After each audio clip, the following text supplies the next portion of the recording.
第二款常見嘅題型咧係咁樣嘅，睇下個 A part 呢兩嚿嘢先。通常係就會見到一個二次方拎住一冇嘢，咁中間就會係拎住一次方啦，或者兩個二次方中間拎住呢兩嚿嘢嘅一次方，咁我哋就可以用十字相乘法去做嘅噃。咁十字相乘法咧，咁老師應該有教過大家啦，就可以用計數機 Formula 01去計下佢嘅 FMLA 01。咁我哋試下將呢個入 FMLA 01，撳1負2負3，睇下佢出咩結果先。咁出嚟嘅結果咧係負1同埋正3。咁我哋陣間有兩個括號會產生嘅。首先我哋會將呢個減1變咗做加1放喺呢度。呢兩個位置咧係有啲嘢要填落去嘅，就會填第一個未知數同第二個未知數，即係話呢個位置放 A， 呢個位置放冇嘢，所以我哋第一個括弧就係 A 加1。嚟多次咯喎，咁3我哋會變咩啊？減3。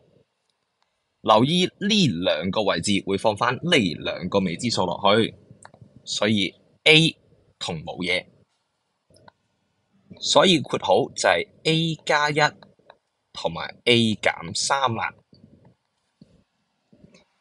咁我哋跳咗個 B part 睇下第三條個 A 先，因為呢一條咧都係同樣用十字相乘法去做嘅喎。咁我哋試下啦，將呢嚿用 Formula 01撳下佢，睇下佢發生咩結果。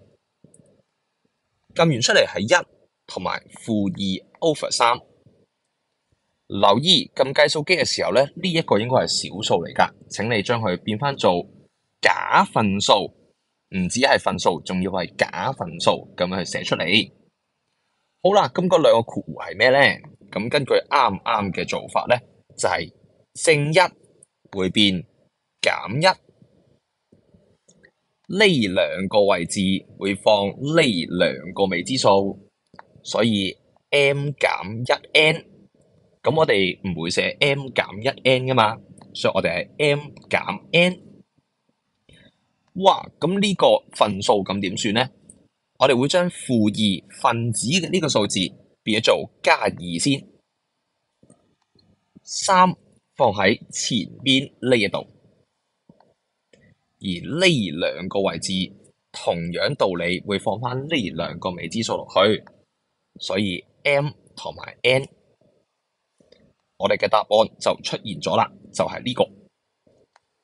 寫翻落去，答案就係 m 減 n 同埋3m 加2n。